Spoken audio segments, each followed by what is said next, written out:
What pushes NFL stars to cross the line?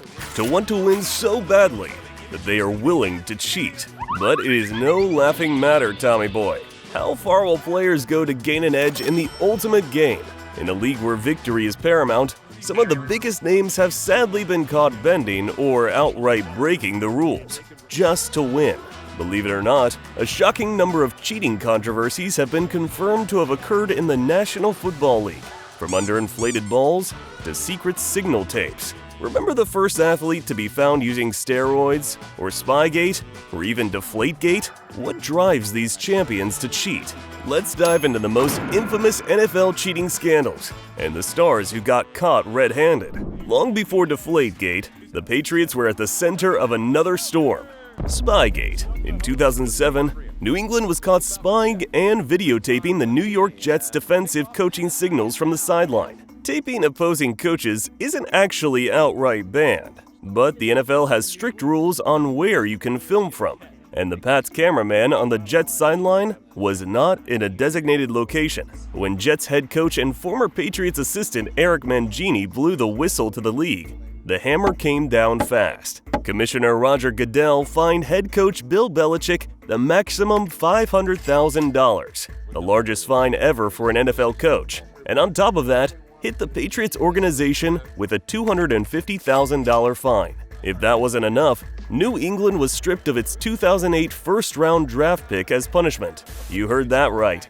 A first-roundo gone. And the drama didn't end there. In a move that still raises eyebrows, the NFL ordered the immediate destruction of all evidence, the videotapes and notes the Patriots had collected. League officials literally went to Patriots headquarters and smashed the tapes to pieces. The attempt to sweep things under the rug only fueled suspicions. What exactly had New England recorded over the years? Were they spying on other teams too? Rumors swirled that the Patriots even taped a St. Louis Rams practice before the 2002 Super Bowl, though a later investigation found no proof. Still, many were unconvinced. The tape destruction outraged fans. Even U.S. Senator Arlen Specter questioned Goodell's move, suspecting a larger cover-up to protect the league's image. Spygate cemented the Patriots' reputation that they were willing to win at all costs. Like New England's historic 2007 season, in which they went 16-0 before losing in the Super Bowl, is now remembered with an asterisk. Coming off the heels of the spying allegations, Belichick offered a half-hearted apology, claiming he misinterpreted the rule. But the damage was done.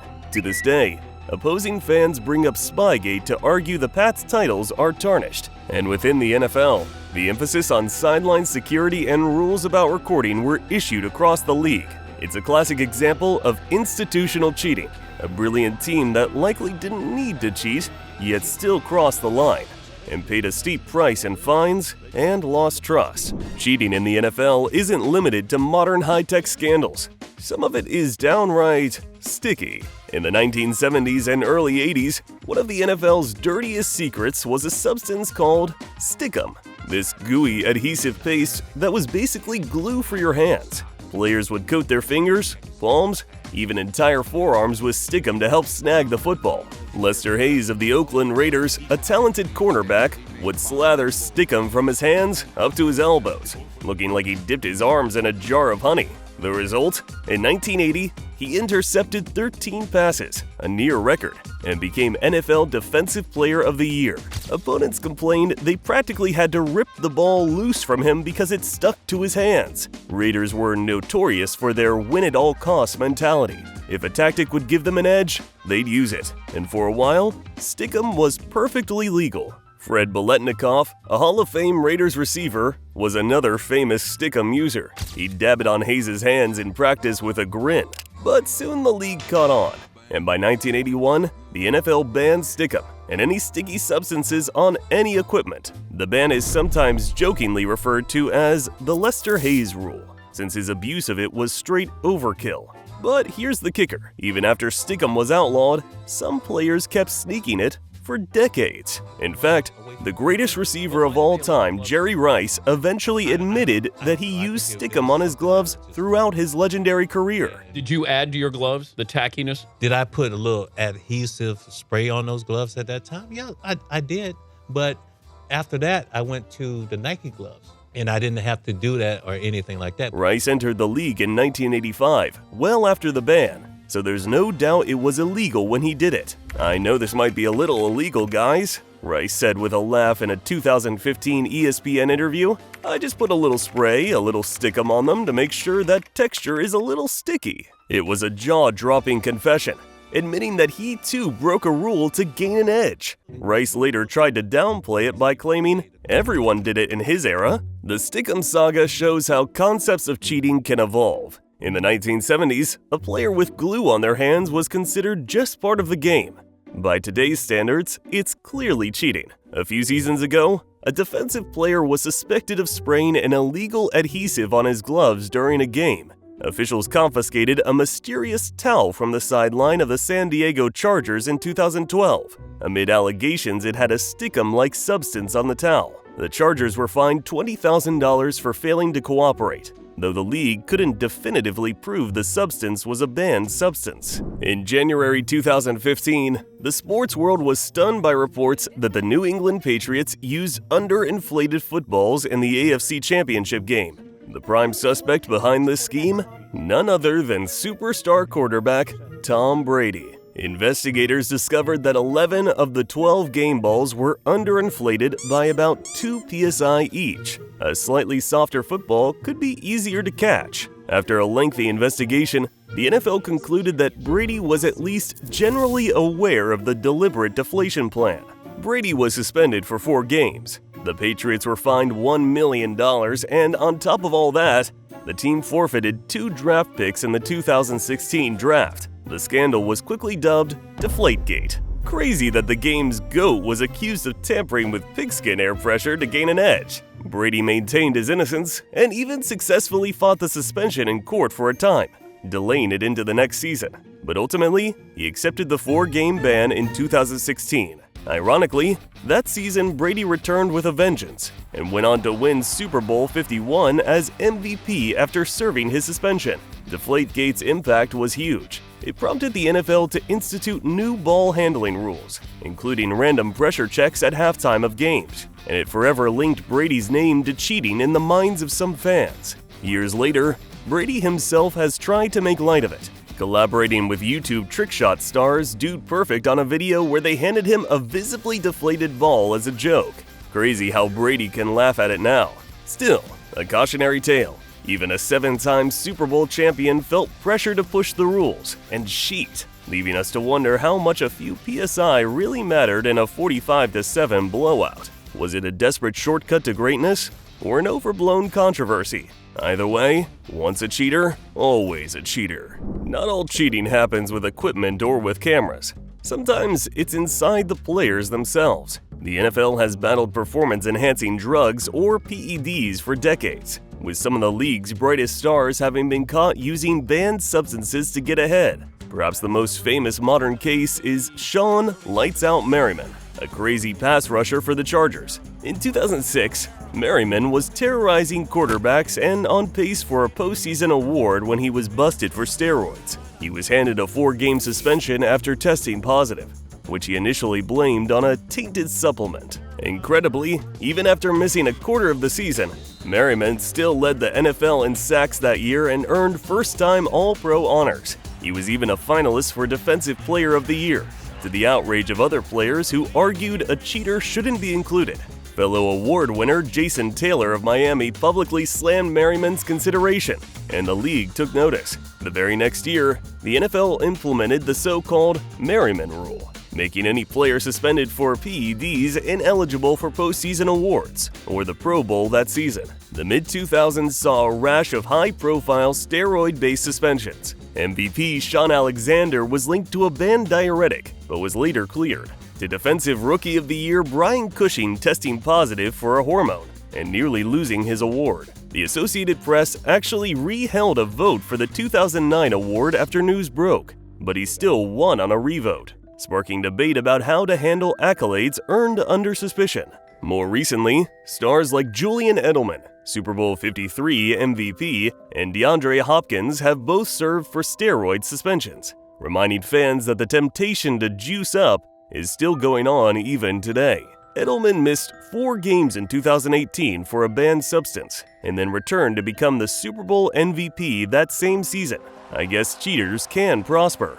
The NFL's history with steroids actually stretches back to the 1970s and 80s, when usage was rampant and testing was minimal. Lyle Alzado, an iconic Raiders defensive end, later confessed that years of steroid abuse likely contributed to the brain cancer that killed him, and admitted, "I cheated to gain an edge." By the late 80s, the league had its first testing program, but players always seemed a step ahead of the tests. From the 300-pound lineman with suspicious strength to the miraculous recoveries from injuries, sometimes even in the same quarter. It's so common now that it sometimes barely registers as cheating in fans' minds, but it absolutely is. Using banned drugs violates league rules and creates an uneven playing field.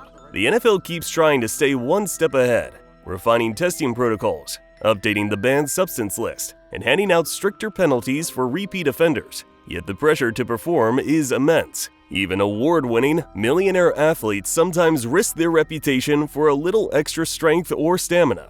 But is it worth it? Sometimes cheating in football isn't about gaining a physical advantage, but a strategic one, even if it means faking an injury on the field. Just like y'all being fake and not subscribing yet. Go hit that button. Case in point, one notorious incident came in 2011 when the high-flying St. Louis Rams offense had the New York Giants defense on its heels with a no-huddle drive. As the Rams rushed to snap the ball inside the Giants' 10-yard line, suddenly 2 Giants defenders collapsed to the turf with injuries at the exact same time. Linebacker Jaquan Williams and safety Deion Grant both went down without contact, a highly implausible coincidence. In fact, one Giants player later admitted they had been instructed on how to do this. Former Giants linebacker Brian Kell told reporters that New York's defensive coordinator coaches that, essentially training players to feign injury when the opponent is driving with a certain energy. What's horrible is the ploy worked. The referees stopped the game for the injuries. Timeout after timeout. The Giants got a chance to catch their breath and substitute defenders, and the Rams' drive stalled into a field goal. The NFL was not amused by this game. Though it's hard to punish because you can't prove a player isn't hurt, the league issued a stern memo warning that fake injuries to break an opponent's pace could lead to fines, suspensions, and even lost draft picks if evidence could be found. They basically said, "Knock it off, we're watching." But despite that warning, rumors of this tactic persist, and it's not just the Giants. Defensive players around the league have been suspected of faking a strategic flop when an offense is driving too quickly. It's the football equivalent of a soccer dive. Suddenly they grab their calf and hit the ground as if it's cramping. The refs have to stop play for an injury? Voila! Your team gets a free timeout it didn't have to burn. It's so unsportsmanlike and against the spirit of the game as it gets. But in the heat of battle, some will do it. Fans catch on quickly.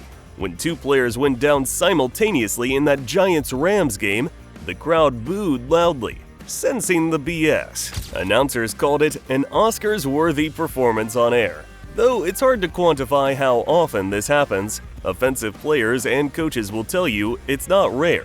Former NFL coach Jeff Fisher once said, "Defenses have been doing that for years. We know it, they know we know it." The league's challenge is enforcing a don't fake it policy, which is tricky. They can only really act if a coach is dumb enough to put it in writing or a player admits it. So it never happens. A wink-wink form of cheating, just part of the game's psychological warfare. The phantom injury timeout will lurk as a tempting trick for years to come, as a last defense. Cheating isn't limited to players.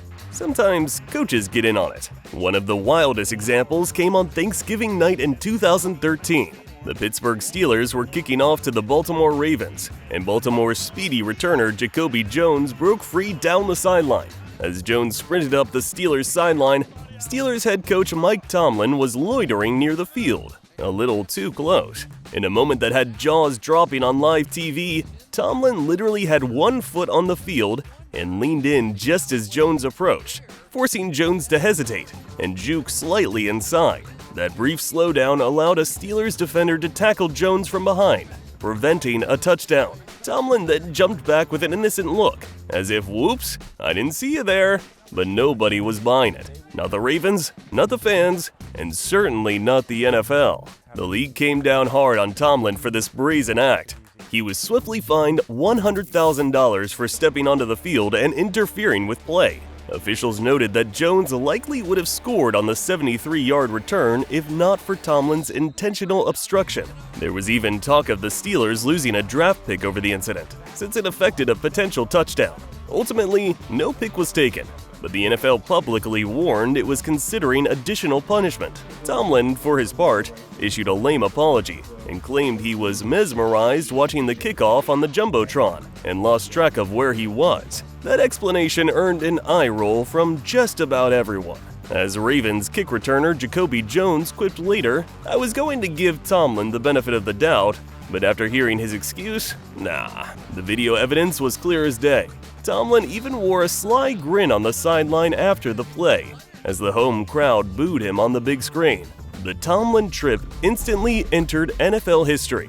It's rare to see a head coach literally almost make a tackle. Like in 2010, a New York Jets assistant coach deliberately stuck out his knee to trip a Miami Dolphins player covering a punt. That coach was suspended and fined, and the Jets were heavily criticized for setting up a wall of coaches on the sideline to impede runners. In Tomlin's case, the coach himself, one of the most respected in the league no less, was the culprit. His interference didn't work. The Ravens still won that game 22-20, but it certainly could have. This shows how a heated rivalry, especially the Steelers versus Ravens, can even make a head coach succumb to split-second bad judgment to help his team. Ever since, the NFL has reminded coaches about staying in the legal coaching box and off the field. To Tomlin's credit, he took his lumps and hasn't had any similar incidents since. He's a Super Bowl winning coach who, by all accounts, is a man of integrity. But that night, in 2013, however, he crossed the line. It's a reminder that cheating in the NFL can take some truly crazy forms, including a head coach nearly becoming the 12th offender. Home field advantage is a real thing in sports. Loud crowds can disrupt visiting teams' play calling and cause communication chaos. But one NFL team decided to take that idea to the next level. The Atlanta Falcons in the early 2010s were caught pumping artificial crowd noise through the stadium speakers during their home games. That's right. When their fans weren't loud enough, they just cranked up a recorded crowd roar to make it seem louder. This came to be known as Noisegate, and the NFL was not pleased. After an investigation, the league announced in 2015 that the Falcons had indeed piped in fake crowd noise during the 2013 and 2014 seasons to simulate a crazier atmosphere for opponents. The punishment? A $350,000 fine, and the loss of a 2016 fifth-round draft pick. The team's president, Rich McKay, was even suspended from the NFL's prestigious competition committee for 3 months, since it happened under his watch. It turned out the rogue noisemaker was the Falcons' director of event marketing, who allegedly played an audio file of crowd noise at moments when the opposing offense was huddling or at the line. In a dome stadium, that extra decibel boost could really make a difference. Quarterbacks might struggle to audible. Linemen might miss the snap count. It's a sneaky, tech-assisted form of cheating that violated NFL policy. The league explicitly prohibits augmenting crowd noise or using any audio that replicates it. When confronted, Falcons owner Arthur Blank didn't even dispute it. He called the fake noise wrong and nowhere near the standards by which we run our business, and accepted the penalties. The embarrassment factor was high. Bumping in noise is something a desperate high school team might do, not an NFL franchise. The Falcons became a bit of a punchline once it was made public. Opponents joked, "Their fans are so quiet, the team has to cheer for itself." Interestingly, Atlanta's offense that year actually struggled at home. That the fake crowd noise didn't even help much. But it didn't matter. The NFL wanted to make an example that no advantage is too small to discipline. Losing a draft pick for this indicated just how seriously the league values the integrity of the game. In the aftermath, many other teams were extra careful. Rumors of many teams using this tactic circled, but nothing was ever proven. The Falcons' case is the only confirmed instance of this particular cheat in modern NFL history. If this is possible, how many other minor cheating cases have gone under the radar? If fake crowd noise could happen undetected for 2 seasons, what else might be slipping through? The fake noise scandal might seem almost humorous compared to, say, steroids or Deflategate, but it strikes at a core aspect of sportsmanship. Let the game play out fair and square. When even the crowd's roar is artificial, you know the instinct to cheat has reached a truly absurd level. From doctored balls to secret videotapes, from hidden stickum to phantom injuries and beyond, these scandals reveal a hard truth. The drive for greatness can lead even the best to make desperate choices. The NFL's intense, win-at-all-costs culture creates enormous pressure on the players, coaches, even entire franchises to find any edge, even cheating. But every time a cheating scheme is exposed, it comes with a cost. Suspensions, fines, lost championships, or tarnished ones. We hope you enjoyed the video. If so, then please check this one out.